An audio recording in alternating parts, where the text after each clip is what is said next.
Thanks for watching. Don't forget to like, comment, share and subscribe to Mufti Tariq Masood, famous scholar. ابراہیم علیہ السلام کا تذکرہ کیا. ابراہیم علیہ السلام اپنی قوم سے کہنے لگے ما هذه التماثیل، یہ کیا تصویریں ہیں جن کے سامنے تم بت بنے کھڑے رہتے ہو، بے جان تصویریں. دیکھ لو نا، جو لوگ بتوں کو پوجتے ہیں مورتیاں بنا بنا کے ان کے سامنے جھکے رہتے ہیں. تو ابراہیم علیہ السلام نے ایسے توہین سے نا ما هذه، یہ کیا ہے، کیا ہے یہ، ٹھیک ہے نا، اس کے سامنے کھڑے ہوتے ہیں، ان میں کیا رکھا ہے ان تصویروں میں. قوم جواب میں کہتی ہم نے اپنے ابا دادا کو اسی طرح پایا ہے. تو انہوں نے فرمایا تم بھی، تمہارے ابا بھی اور دادا بھی، سارے باپ دادے گمراہی میں تھے. تو کچھ تو ہوش کے ناخن لوگ کہ وہ اگر بے عقلی کے راستے پر چل رہے تھے تو تم بھی کیا بے عقلی کے راستے پہ چلو گے. بہرحال جی قوم نے کیا کیا، کوئی ان کا میلہ ٹھیلا تھا، اس میں گئے تو ابراہیم علیہ السلام نے پیچھے سارے بتوں کو، کسی کو کلہاڑی سے ناک کاٹ دی، کسی کے ہاتھ کاٹ دیا، کسی کا پاؤں کاٹ دیا، سب کو لنجا ٹنڈا بنا دیا. اور جو سب سے بڑا مستنڈا بت تھا نا اس میں، اس کے گلے میں کلہاڑی ڈال دی. جب لوگ آئے کہنے لگے من فعل ھذا بآلہتنا انہ لمن الظالمین، ہمارے خداؤں کے ساتھ یہ کیا سلوک ہو رہا ہے بھائی. دیکھو، حالانکہ خدا کا کام تو لوگوں کو بچانا ہوتا ہے، یہاں خود خدا اپنا ڈیفینس نہیں کر سکا. کہنے لگے یہ کیا ہو رہا ہے ہمارے ساتھ. کسی نے کہا ابراہیم نہیں کیا ہوگا. ان کو بلایا گیا کہ کس نے کیا. ابراہیم علیہ السلام نے کہا یہ جو بڑا ہے نا مسٹنڈا، اس نے کیا ہے. مطلب ان کو آر دلانا تھی کہ ظاہر تم خود بھی مانتے ہو کہ یہ نہیں کر سکتا. تو جب یہ بیچارہ کر نہیں سکتا، کچھ بھی نہیں کر سکتا، اپنا دفاع نہیں کر سکتا، تو تم کیسے ان کی عبادت کرتے ہو. یہ اسے کہتے ہیں کہ یعنی کسی کو کوئی بات سمجھانی ہو نا تو ماحول کریٹ کرنا. ویسے ایک بات سمجھا دیں سمجھ میں نہیں آتی، ایک ماحول کریٹ کیا جاتا ہے. تبھی جو ورک شاپس ہوتی ہیں نا، مختلف ٹریننگز ہوتی ہیں، اس میں زیادہ اچھی طرح سے بات سمجھ میں آتی ہے. تو ماحول بنایا جاتا ہے. اسی سے یہ ڈرامے جو تاریخی بنائے جاتے ہیں، تو ڈرامے دیکھنا تو ہم جائز نہیں کہتے، اس میں بے حیائی بھی ہوتی ہے. مگر جو بنانے والے ہیں وہ کہتے ہیں کہ ایک ماحول جب کریٹ کیا جاتا ہے، ایک ماحول دکھایا جاتا ہے، اس سے تاریخ اور ہسٹری آپ کے دماغ میں زیادہ اچھی طرح سے بیٹھتی ہے. تو طیب اردگان نے ڈرامہ بنایا نا، ارطغرل، بڑا مشہور ڈرامہ چل رہا ہے، بہت دنیا دیکھ رہی ہے.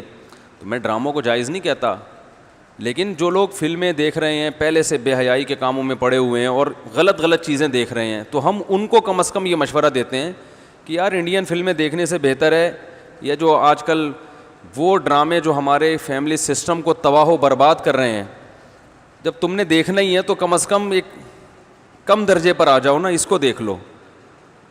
تو اس سے تو پھر بھی بہتر ہے کہ کم از کم تمہیں ہسٹری تو پتہ چلے گی، کم از کم تمہیں یہ تو پتہ چلے گا مسلمانوں کی تاریخ کیا تھی.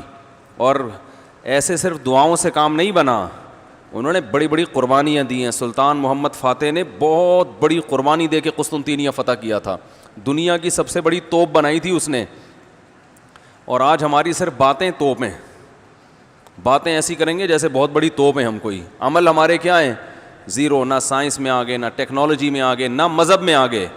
وہ ٹیکنالوجی کی دنیا میں بہت آگے تھے، سائنس کی دنیا میں بہت آگے تھے. سلطان محمد فاتح نے جب قسطنطینیہ کو فتح کرنے کا ارادہ کیا، استنبول کو، نبی کی پیشگوئی تھی کہ میری امت میں جو طبقہ استنبول جو فتح کرے گا نا وہ جنتی ہے. تو صحابہ کے دور سے کوششیں ہو رہی تھیں، اور استنبول میں 1000 سال سے خلافت قائم تھی عیسائیوں کی، اور اسے کوئی فتح کر نہیں سکتا تھا. ابو ایوب انصاری رضی اللہ تعالیٰ عنہ گئے، وہ نہیں فتح کر سکے، ان کی قبر وہیں بنی. بڑے حملے ہوتے رہے، اتنی چوڑی دیوار میں نے خود دیکھی، اس کی میں نے ویڈیو بھی بنائی تھی. اور اتنی لمبی دیوار شہر کے گرد کہ اس کو ناممکن اسباب کی دنیا میں، ایئر اٹیک تو ہوتے نہیں تھے نا اس زمانے میں، جانا تو پیدل فوج نہیں تھا، جائے گی کہاں سے بھائی، چڑھے گی کیسے اس پہ. سیڑھیاں لگا کے جو چڑھتے تو اوپر انہوں نے گرم تیل گرم ہوتا تھا، اس کے دیگ رکھے ہوئے ہوتے تھے، تو وہ دیگ الٹتے تھے تیل ڈال کے. کوئی چڑھ نہیں سکتا تھا، بہت زبردست ڈیفینس تھا، کوئی میلی آنکھ اٹھا کے دیکھ نہیں سکتا تھا. اور جتنی لڑائیاں ہوئی سب ناکام ہوئی تھیں.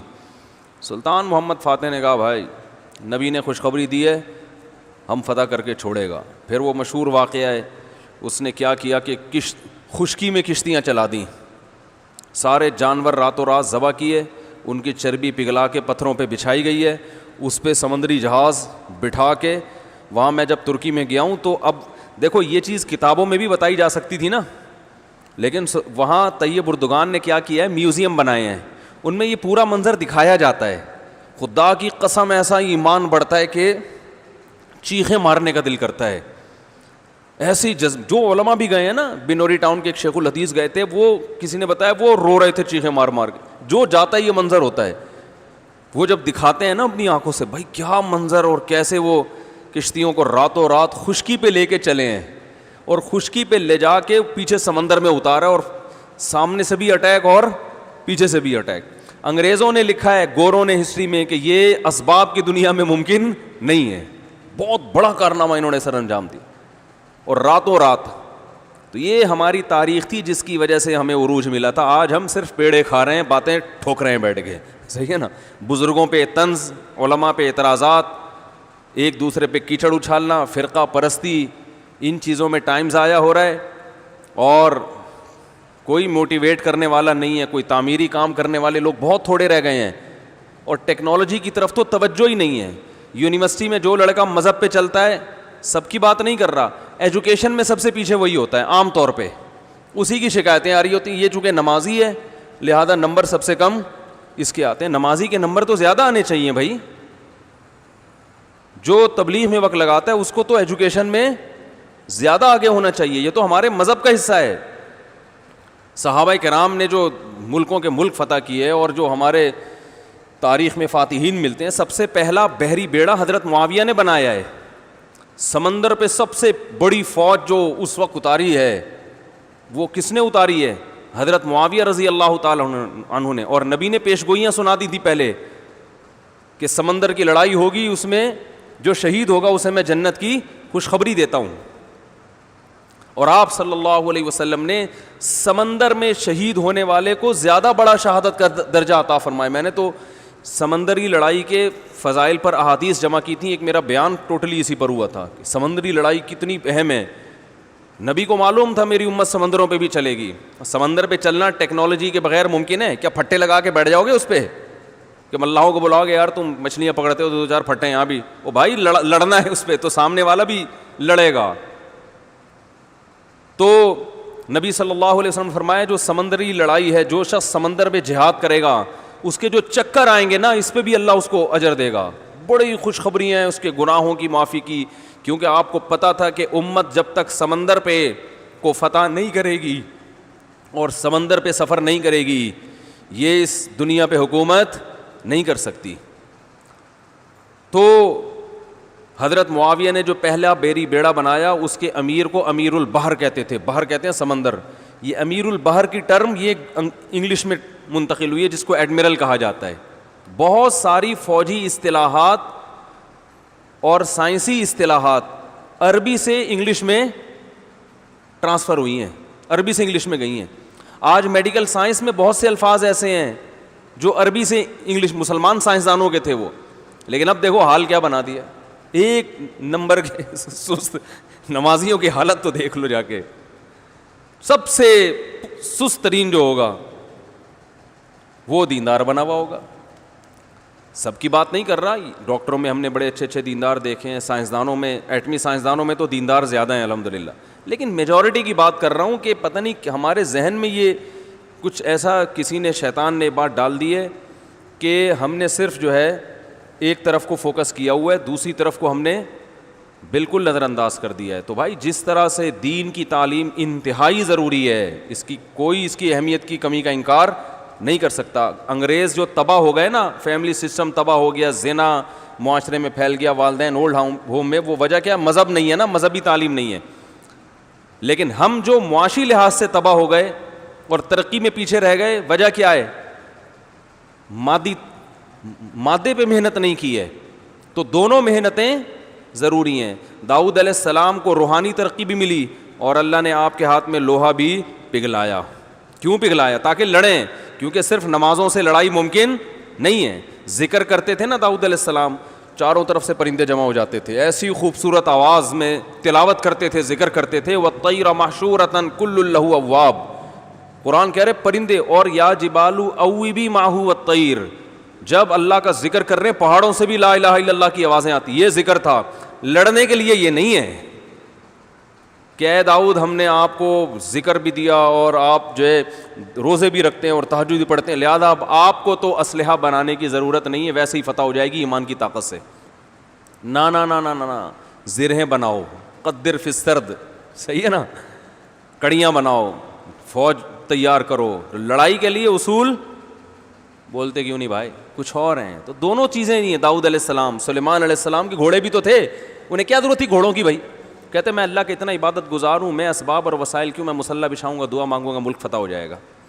او بھائی گھوڑے رکھے ہوئے ہیں, صحیح ہے نا, ان کو پیار کرتے تھے گھوڑوں کو, کیونکہ اس زمانے میں گھوڑا اور ٹینک برابر تھے, بلکہ ہوائی جہاز تھا گھوڑا اس زمانے میں, تو جنگیں گھوڑوں کے بغیر نہیں ہوتی تھی, گھوڑے تیار کیے ہوئے ہیں. تو لڑے ہیں وہ لوگ اور اسباب اور وسائل اختیار کیے ہیں. آج ہم پیڑے کھانے والی باتیں کرتے ہیں اور پیڑے کھا رہے ہیں بیٹھ کے, اور سمجھتے ہیں کہ بس یہ قرآن خوانیوں سے اور آیت کریمہ سے مسائل کیا ہو جائیں گے حل. تو یہ بھی ضروری ہے بھائی, وہ بھی ضروری ہے. تو میں بتا رہا تھا کہ وہ جو ڈرامے کی بات کر رہا تھا, تو ماحول بنانا پڑتا ہے نا. تو طیب اردگان نے کیا کیا کہ کیونکہ جو لبرل لوگ ہیں وہ ایسے ڈرامے ایسی فلمیں بنا کے نا نوجوان نسل کا دماغ خراب کر دیا انہوں نے. اتنا دیکھو, اب محمد بن قاسم کو بھی لوگوں نے ڈاکو کہنا شروع کر دیا ہے, معاذ اللہ. وہ شخص جو سندھ میں اسلام لانے کا ذریعہ بنا, اگر وہ ڈاکو تھا تو اس سندھ میں اسلام کون لے کر آیا؟ انگریز کہے گا تمہارے تو اسلام, جو بر صغیر میں اسلام آیا ہے سندھ کے راستے سے, سندھ کو تبھی باب الاسلام کہا جاتا ہے نا. بر صغیر میں اسلام کہاں سے آیا ہے؟ سندھ کے راستے سے. پھر پورے انڈیا میں بھی پھیل گیا اور بنگلہ دیش, برما, کہاں کہاں تک پھیلا ہے. تو انٹری جو ہوئی ہے محمد بن قاسم کے ذریعے ہوئی ہے.